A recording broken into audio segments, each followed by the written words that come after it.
हम लोग main previous year question देख रहे थे और प्रीवियस जो वीडियो था उसमें हम लोग टॉपिक 2 पूरी तरह से कवर कर चुके हैं। कैलोरीमेट्री से रिलेटेड जितना सारा क्वेश्चन प्रीवियस ईयर मेन से पूछा गया था वो सारा हम लोग ऑलरेडी कवर कर चुके हैं। अभी हम लोग नए टॉपिक मतलब कि टॉपिक 3 में जाएंगे और टॉपिक 3 में हम लोग को टोटल कितना क्वेश्चन कवर करना है, तो 58 से लेकर के 65 मतलब नंबर ऑफ क्वेश्चन बहुत कम है। और फार्मूला भी देखें तो एक ही फार्मूला है जो 3 डिफरेंट ढंग से लिखा हुआ है। मतलब एक तरह से अगर देखें तो एक फार्मूला है और एक फार्मूला से रिलेटेड यहाँ पर 7-8 क्वेश्चन है जो हम लोग को इस टॉपिक में सॉल्व कर लेना है। टॉपिक का नाम क्या है? Newton's law of cooling. ठीक है, न्यूटन्स लॉ ऑफ कूलिंग से रिलेटेड सारा क्वेश्चन देखना है जो 2000 से 2020 के बीच में पूछा है।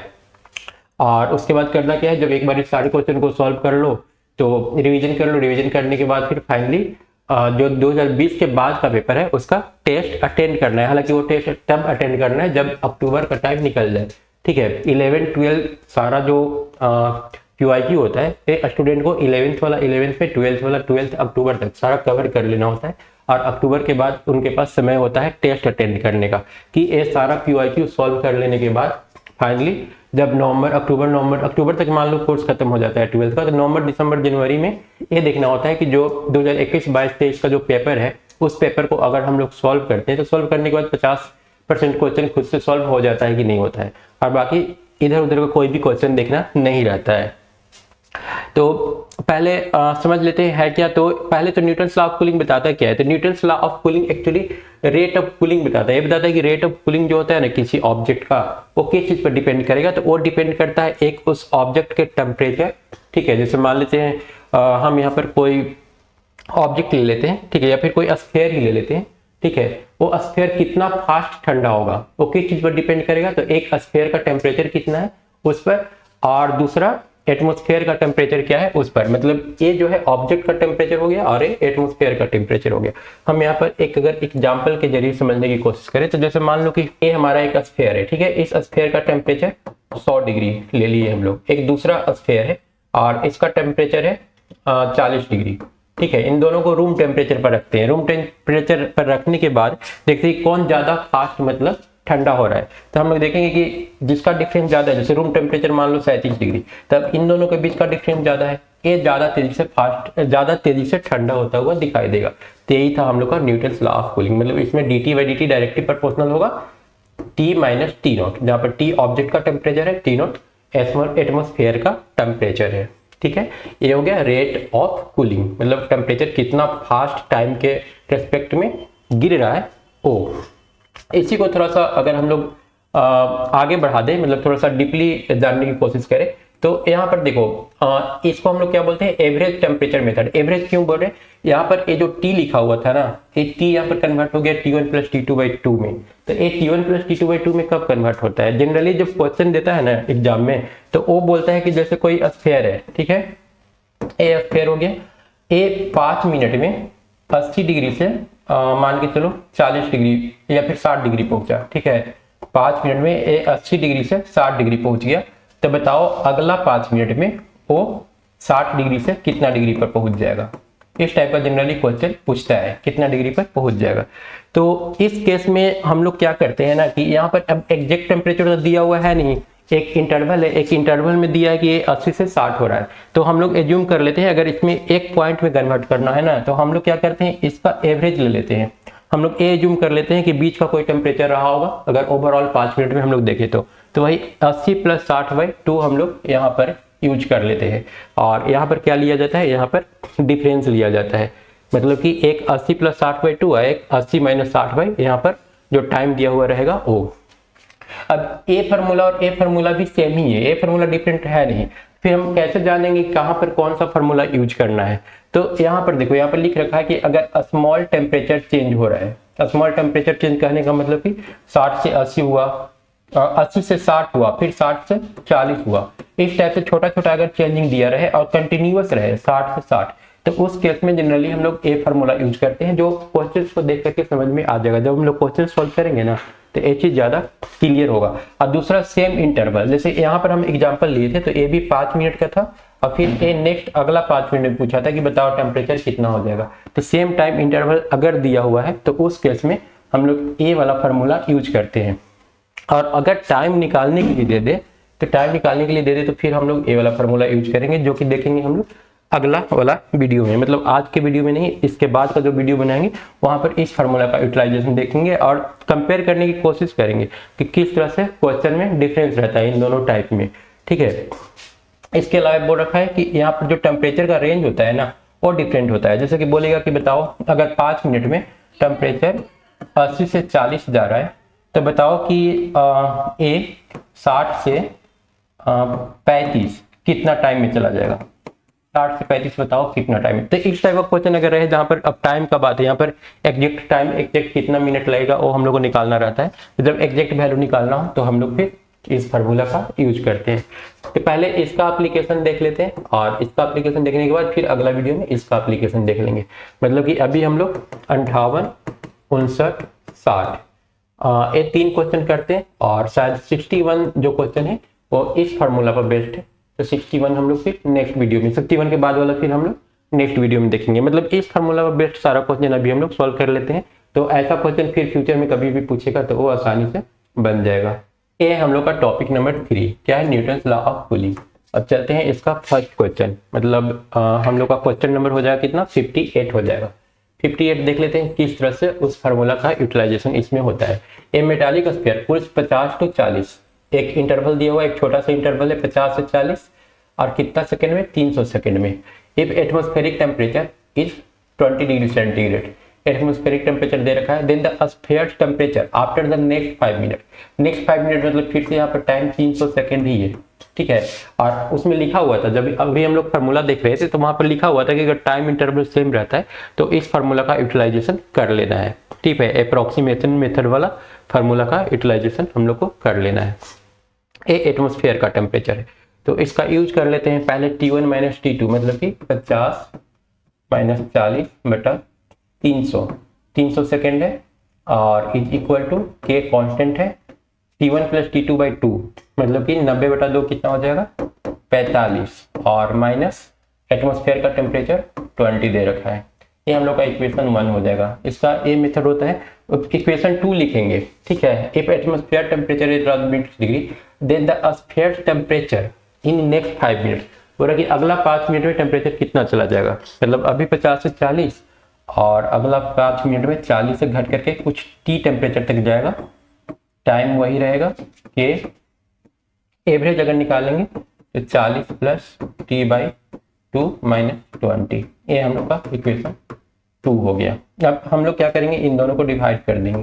डिवाइड करने से बहुत सारा टर्म कैंसिल हो जाएगा, के कैंसिल हो गया और 300 कैंसिल हो गया। ये बच गया 10 बटा 40 minus T is equal to, ये आ जाएगा 25 डिवाइडेड बाई, इसको सॉल्व करेंगे तो ये 2 को ऊपर लेकर के चले जाते हैं, ये 40 प्लस टी माइनस 40। ठीक है, क्योंकि एलसीएम लेंगे तो 2 ही होगा और 20 इंटू 2 40, तो 40 से 40 कैंसिल। अब हम लोग क्रॉस मल्टीप्लीकेशन अगर कर दे या यहाँ से इसको काट दें तो 10 इंटू 5, ये 5 आएगा। अब क्रॉस मल्टीप्लीकेशन कर लेते हैं तो 5 into 40 minus T is equal to कितना हो जाएगा, टी, और 200 minus 5t is equal to T, या टी बराबर कितना आ जाएगा, टी बराबर आ जाएगा 200 डिवाइडेड बाई 6 और इसको सॉल्व करेंगे तो 100 बटा 3 मतलब कि 33 पॉइंट कुछ आ रहा है। तो सही आंसर इसका कौन सा हो जाएगा, बी। 58 का सही आंसर क्या हो जाएगा, बी। ये इसका टोटल कंसेप्ट था। मतलब एक ही टाइप का question same to same continuously यहाँ पर 2020 में पूछा है। उसके बाद नेक्स्ट अगर पीछे वाला जाएंगे ना तो वो क्वेश्चन भी सेम वैसा ही है। इसको पहले कर लेंगे, मतलब नेक्स्ट करने का मतलब कि इस क्वेश्चन में जाएंगे तो ये भी बिल्कुल सेम टू सेम वैसा ही पूछा है। मतलब कि जो 2018 वाला QIQ सॉल्व करके गया होगा और 2020 में उस क्वेश्चन को सॉल्व करके रिटर्न हुआ होगा। देख लेते हैं 59 का कंसेप्ट क्या दिया है। 2 identical beakers A and B contain equal volume of 2 different liquid at 60 degree each.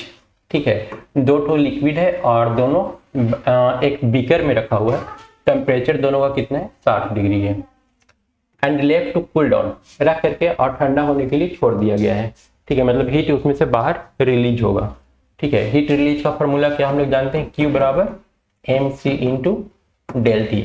ठीक है, mc या फिर ms भी बोल सकते हैं, स्पेसिफिक हीट अगर हम लोग यूज करेंगे तो स्पेसिफिक हीट C या S जो लेना है हम लोग ले सकते हैं। आगे बोल रखा है liquid in A has density इतना, डेंसिटी दे रखा है, डेंसिटी दे रखा है तो मास को हम लोग वॉल्यूम इंटू डेंसिटी लिख सकते हैं। मास बराबर क्या हो जाएगा, वॉल्यूम इंटू डेंसिटी, फिर S इंटू डेल टी, एक Q का वैल्यू होगा, ठीक है। And specific heat 2000, specific heat मतलब S का भी वैल्यू दे दिया है।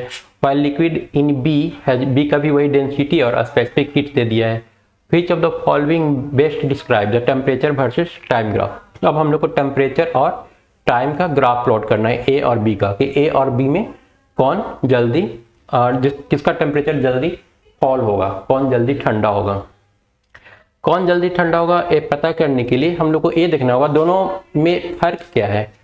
अगर दोनों में लिक्विड रखा हुआ है तो दोनों लिक्विड में फर्क किस चीज़ का है, 60 डिग्री तो दोनों इनिशियली सेम ही है, फर्क है डेंसिटी का और साथ में स्पेसिफिक हीट कैपेसिटी का। स्पेसिफिक हीट और डेंसिटी दोनों का अलग अलग है, तो हम लोग को देखना होगा कि स्पेसिफिक हीट और डेंसिटी दोनों में, मतलब स्पेसिफिक हीट और डेंसिटी का T के साथ क्या रिलेशन है वो हम लोग को पता करना होगा। तो अगर हम लोग Q अगर हम लोग निकाले, अच्छा एक चीज और यहाँ पर दे रखा है, assume the emissivity of both the beaker to be the same.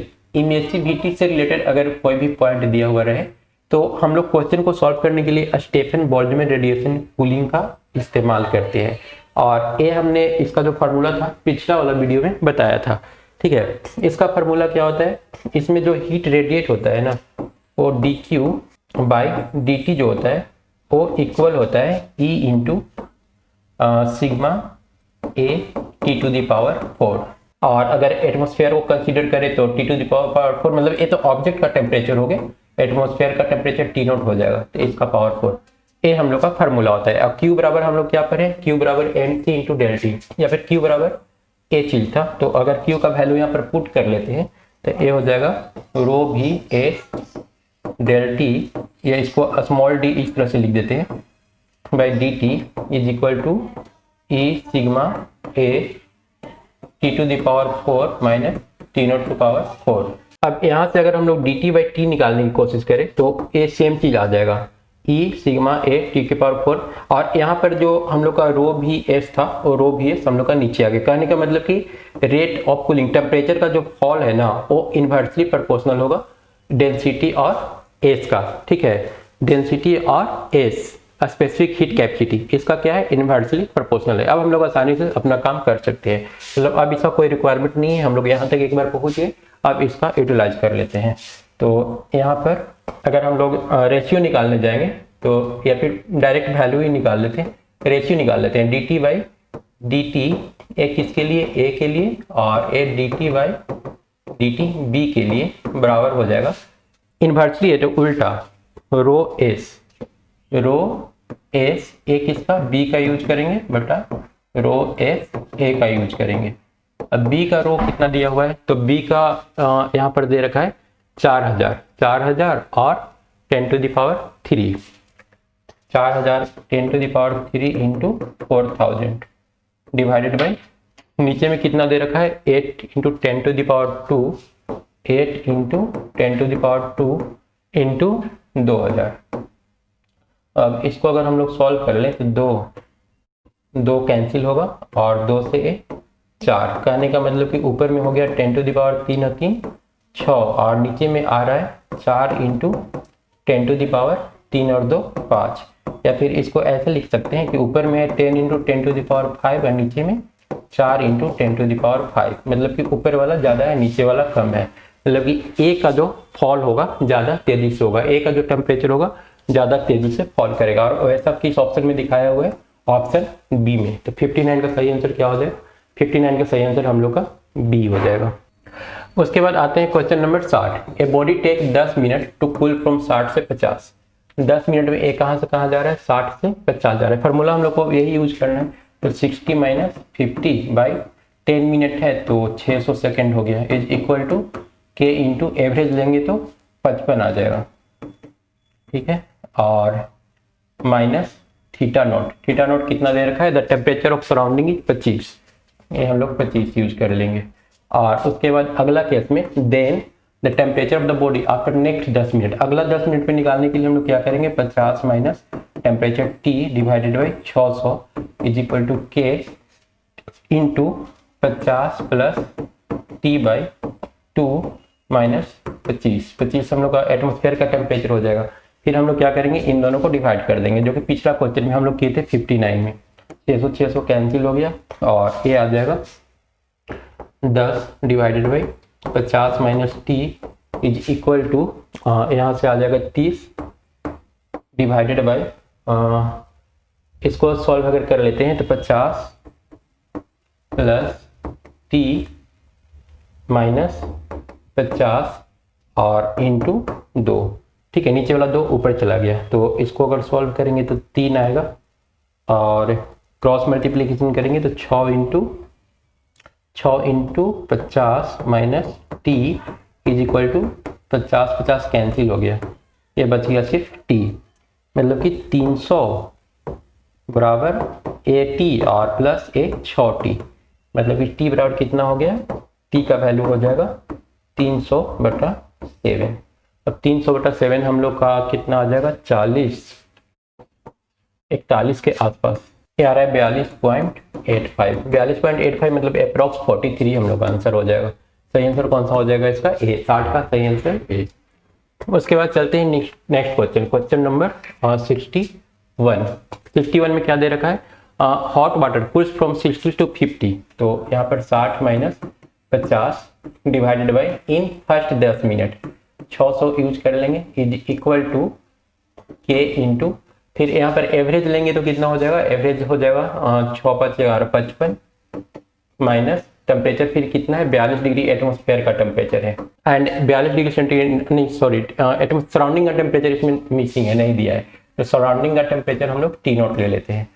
फिर अगला स्टेप में दे रखा है कि 50 से 42 पहुंच जाता है अगला 10 मिनट में, तो 50 minus 42 divided by 600 is equal to K into कितना हो जाएगा, इसका एवरेज लेंगे तो 92/2 46 और माइनस T0, ठीक है, क्योंकि फाइनल टेम्परेचर ए रहने वाला है। फिर हम लोग क्या करेंगे, दोनों को डिवाइड करेंगे, 600 कैंसिल 10/42 और 8 50 इज इक्वल टू K से K कैंसिल हो गया 55 माइनस T0/46 माइनस T0।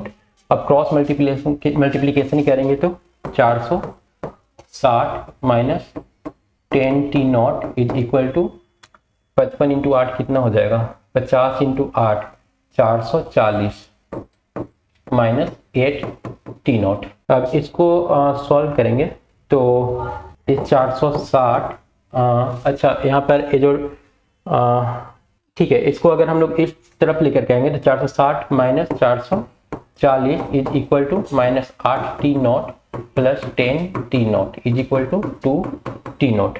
अब यहाँ से T0 निकालेंगे तो T0 आ जाएगा घटाने के बाद 20/2, कहने का मतलब 10 डिग्री सेंटीग्रेड। एटमोस्फेयर का टेम्परेचर कितना हो जाए 10। तो ये था हम लोग का क्वेश्चन नंबर 61। मतलब अभी तक जो भी क्वेश्चन हम लोग देख रहे थे सब में टाइम का इंटरवल से दिया हुआ था, तो हम लोग को कोई भी कंफ्यूजन नहीं हुआ, आसानी से हम लोग ए फार्मूला यूज कर लिए, कौन सा, अप्रॉक्सीमेशन वाला।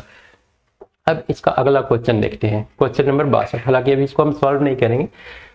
ए hot body obeying Newton's law of cooling, ठीक है, इसका पीक वैल्यू कितना है 80 degree centigrade to an ambient temperature 30 degree centigrade, ठीक है। It take 5 minute in cooling down from 80 to 40, मतलब 5 मिनट में 80 से कितना गया है 40 गया है। चलो यहाँ पर तो ठीक है। अब प्रॉब्लम कहाँ पर है, how much time will it take to cool down 62 से 32। सब पूछ रहा है कि 62 से 32 कितना टाइम में हो जाएगा। तो पहले तो यहाँ पर एक कंटिन्यूअस नहीं है, उस टाइप का नहीं है जैसा कि पहले से दिया हुआ रहता था 80 से 40 फीट, बताओ 40 से 20 जाने में कितना, 40 से 20 गया तो बताओ कितना एटमॉस्फेयर का टेम्परेचर होगा, उस टाइप का यहाँ पर नहीं है। एक कंटिन्यूअस है नहीं, यहाँ पर ब्रेक डाउन हुआ है, इंटरवल मतलब बिल्कुल अलग है, एक रेगुलर इंटरवल नहीं है पहला। और दूसरा यहाँ पर टी निकालने के लिए दिया है, जब टी निकालने के लिए देता है तो हम लोग क्या करते हैं, जो एग्जैक्ट फार्मूला है उसका वो हम लोग यूज करते हैं। तो इस फार्मूला का यूज करके नेक्स्ट वीडियो में हम लोग एक क्वेश्चन सॉल्व करेंगे और इस चैप्टर को कंप्लीट भी करेंगे।